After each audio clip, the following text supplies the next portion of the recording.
Salam guru penggerak, tergerak, bergerak, dan menggerakkan. Perkenalkan, nama saya Lipanus, calon guru penggerak angkatan 10 dari SMK Negeri 1 Kenlir, Kabupaten Sintang. Hari ini saya akan membahas koneksi antar materi keterkaitan modul 1.2 nilai dan peran guru penggerak dengan modul 1.1 filosofi pendidikan menurut Ki Hajar Dewantara.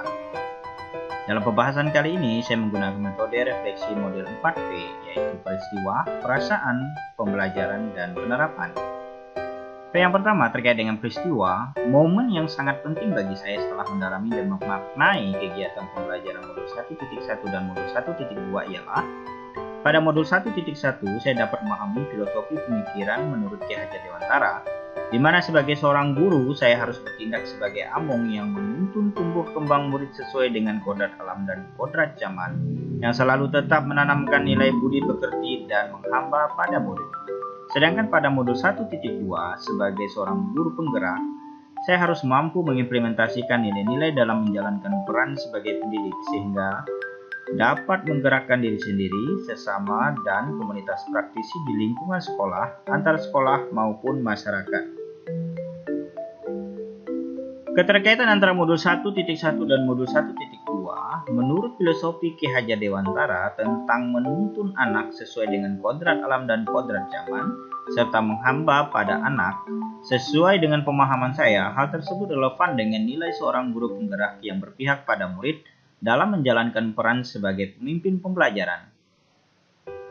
P yang kedua terkait dengan perasaan. Sebelum momen tersebut terjadi, saya berpikir bahwa cara mengajar saya yang selama ini saya lakukan sudah merupakan cara pembelajaran yang terbaik. Ketercapaian pembelajaran hanya diukur dari nilai siswa. Refleksi tidak pernah dilakukan karena menurut saya telah melakukan pembelajaran yang baik. Saya juga berpikir bahwa siswa hanya dijadikan objek dalam pembelajaran dan berfokus pada transfer ilmu. Diskusi yang dilakukan dengan guru lain hanya ketika siswa mendapatkan masalah, bukan dalam kegiatan belajar. P yang ketiga terkait dengan pembelajaran. Sekarang saya berpikir pembelajaran yang sudah saya lakukan selama ini tidak sepenuhnya benar. Banyak kekeliruan dalam pelaksanaannya karena siswa hanya sebagai objek pembelajaran, bukan sebagai subjek pembelajaran, sehingga kegiatan pembelajaran tidak berpusat pada murid.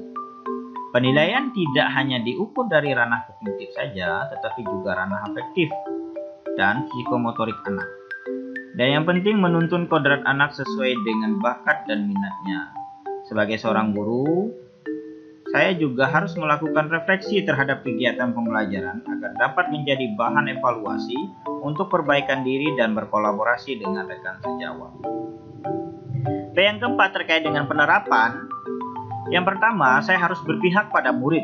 Sebagai seorang pendidik, saya akan menuntun siswa sesuai dengan bakat dan minat dengan memperhatikan kodrat alam dan kodrat zaman agar memiliki budi pekerti luhur dan mampu memaknai profil pelajar Pancasila. Yang kedua, saya juga harus melakukan inovasi. Sebagai seorang pendidik, saya harus melakukan inovasi dalam kegiatan pembelajaran saya, baik membuat media pembelajaran maupun membuat inovasi lainnya agar kegiatan pembelajaran lebih bervariatif dan menyenangkan.